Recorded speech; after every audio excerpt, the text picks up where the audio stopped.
नमस्कार दोस्तों, स्वागत है आप सभी का हमारे चैनल में डरावनी कहानियों का संग्रह। अगर आपने अभी तक चैनल को सब्सक्राइब नहीं किया तो सब्सक्राइब कर लीजिए और बेल नोटिफिकेशन बटन को ज़रूर दबाइए।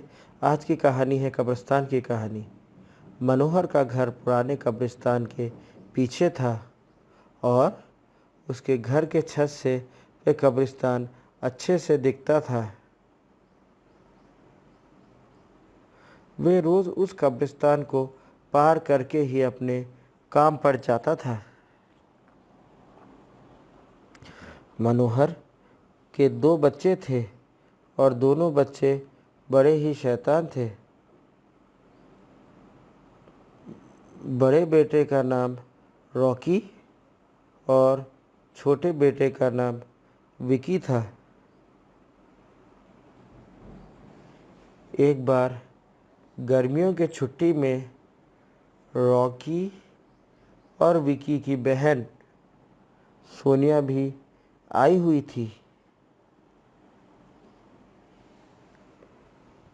तीनों मिलकर रात के लगभग 12 बजे एक रूम में ट्रुथ और डेयर खेल रहे थे।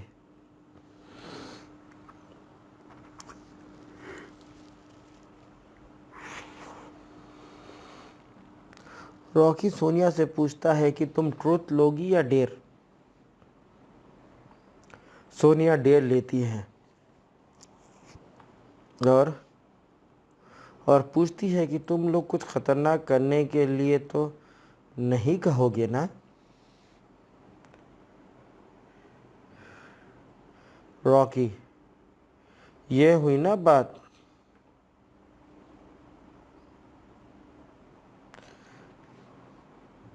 तो जाओ, अब छत पर से घूम करके आओ और छत पर रखे गमले में से फूल तोड़कर लाना होगा, तभी हमें पता लगेगा कि तुम छत पर से आई हो। सोनिया, छत पर से तो कब्रिस्तान दिखता है। नहीं नहीं, मैं नहीं जाऊंगी। रॉकी और विकी दोनों सोनिया को छत पर जाने के लिए ज़बरदस्ती बोलते हैं। सोनिया छत पर जाती है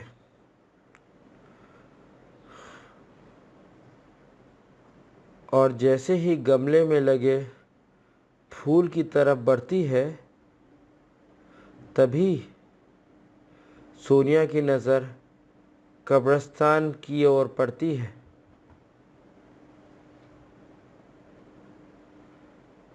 कब्रिस्तान में एक बड़ा सा सूखा पेड़ होता है।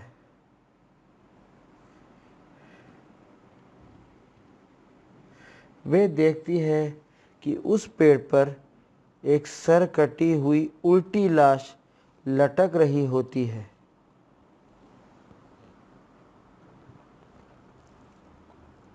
सोनिया उसे देखती है और ज़ोर से चिल्लाती हुई बेहोश हो जाती है।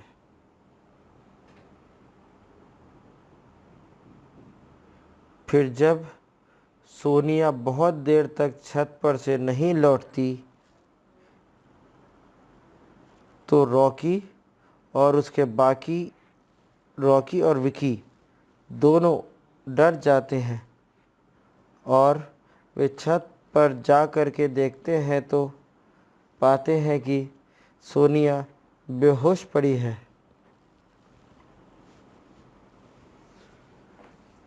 वो तुरंत मनोहर को बुलाते हैं और सारी बात बताते हैं।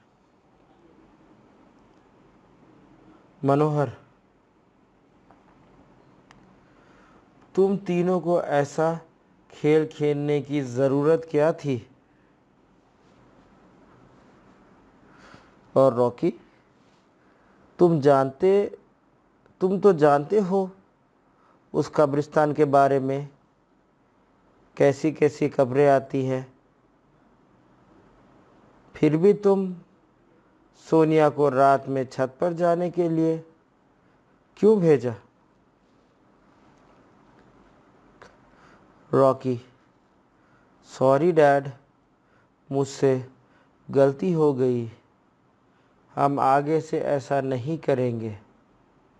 मनोहर, और फिर कभी दोबारा ऐसा काम किया तो तुम दोनों को उसी कब्रिस्तान में छोड़ आऊँगा। अच्छा सोनिया बेटी, ये बात बताओ, तुमने वहाँ ऐसा क्या देख लिया था कि तुम वहीं बेहोश हो गई? सोनिया सहमी हुई हालत में मनोहर को सारी बात बताती है कि उसने क्या देखा। मनोहर ने उस कब्रिस्तान के बारे में ऐसी खबरें पहले भी सुनी हुई थी, इसलिए वे सोनिया को डांटता नहीं है और बच्चों को संभाल कर रहने की सलाह देता है।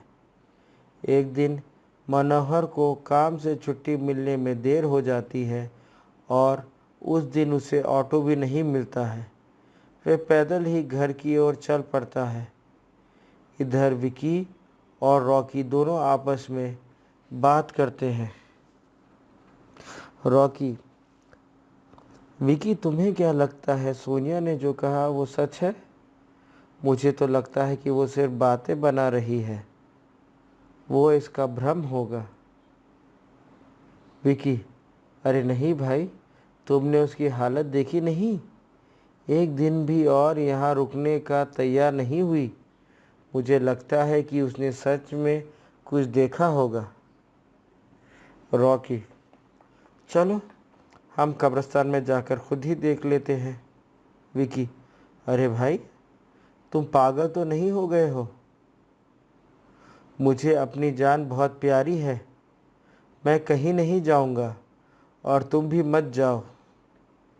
विकी के मना करने के बावजूद रॉकी नहीं मानता और वे अकेले ही कब्रिस्तान की ओर चल देता है।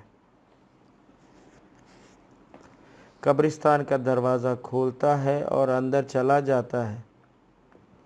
वह उस पेड़ की ओर देखता है जिस पर सोनिया को सर कटी हुई उल्टी लाश दिखी थी। रॉकी खड़े होकर उस पेड़ की ओर देखता है, तभी एक अदृश्य हाथ उसके पैरों को पकड़ लेता है। रॉकी डर जाता है और ज़ोरों से चिल्लाने लगता है, बचाओ बचाओ, छोड़ दो मुझसे गलती हो गई, मैं फिर कभी यहाँ दोबारा नहीं आऊँगा। दूसरे कोने पर एक कब्र होती है जो कि खुली हुई होती है, उसके ऊपर खून लगा हुआ होता है। वे अदृश्य हाथ रॉकी को खींचकर लाते हैं और उस कब्र में ढकेलने की कोशिश करने लगते हैं। रॉकी चिल्लाता है, छोड़ दो, मुझसे गलती हो गई, मैं फिर यहाँ कभी नहीं आऊँगा, मुझे मत मारो, मुझे जाने दो। मनोहर काम से पैदल घर पहुँचने वाला ही होता है। जैसे ही वे कब्रिस्तान से गुजरता है, उसे रॉकी की आवाज़ सुनाई देती है। मनोहर, ये क्या? ये तो रॉकी की आवाज़ लगती है, ये तो कब्रिस्तान से आ रही है, मुझे जा करके देखना चाहिए। मनोहर कब्रिस्तान के चारों ओर देखता है, लेकिन रॉकी कहीं नहीं दिखाई देता है। वह लौटकर घर आ जाता है और विकी से पूछता है कि रॉकी कहाँ है। विकी, पापा, मेरे बार बार मना करने के बावजूद भी रॉकी कब्रिस्तान में चला गया। वो जानना चाहता था कि सोनिया जो कह रही थी वो सच है या नहीं। मनोहर, हमारे पास समय बिल्कुल भी नहीं है, जाकर घर के मंदिर में शंख में जो जल रखा है वो जल्दी से लेकर आओ, हमें रॉकी को खोजने कब्रिस्तान में जाना पड़ेगा। विकी वो जल लेकर आता है। मनोहर और विकी कब्रिस्तान में जाते हैं। मनोहर जल छिड़कता है, फिर उसे किसी के घसीटने का निशान दिखाई देता है। वह समझ जाता है और फिर उस निशान का पीछा करते हुए उस कब्र तक पहुंच जाता है। मनोहर कब्र के आसपास वो जल्द छिड़कता है। कब्र से अजीब अजीब सी आवाज़ें आती है और विकी बहुत डर जाता है। मनोहर, मुझे लगता है कि शापित प्रेतात्माओं ने रॉकी को इस कब्र के अंदर कैद कर लिया है। हमें जल्दी से इसे निकालना होगा। तुम ये पवित्र जल आसपास छिड़कते रहो। इससे हमें वो प्रेत आत्माएं कोई नुकसान नहीं पहुंचा पाएंगी। मैं कब्र को खोलने की कोशिश करता हूँ। मनोहर उस कब्र को खोलने की बहुत कोशिश करता है। अंत में वे कब्र खुल जाती है और उसके अंदर रॉकी लथपथ बेहोश पड़ा होता है। मनोहर रॉकी को लेकर अस्पताल जाता है और उसकी हालत बहुत गंभीर होती है। उस दिन के बाद मनोहर उस घर को छोड़कर शहर से दूर एक दूसरे घर में अपने पूरे परिवार के साथ रहने चला जाता है। तो दोस्तों, आपको ये कहानी कैसी लगी हमें कमेंट में ज़रूर बताइए और चैनल को सब्सक्राइब नहीं किया तो सब्सक्राइब ज़रूर कर लीजिए, ज़्यादा से ज़्यादा शेयर कीजिए। मिलते हैं आपसे अगली कहानी में, तब तक के लिए धन्यवाद।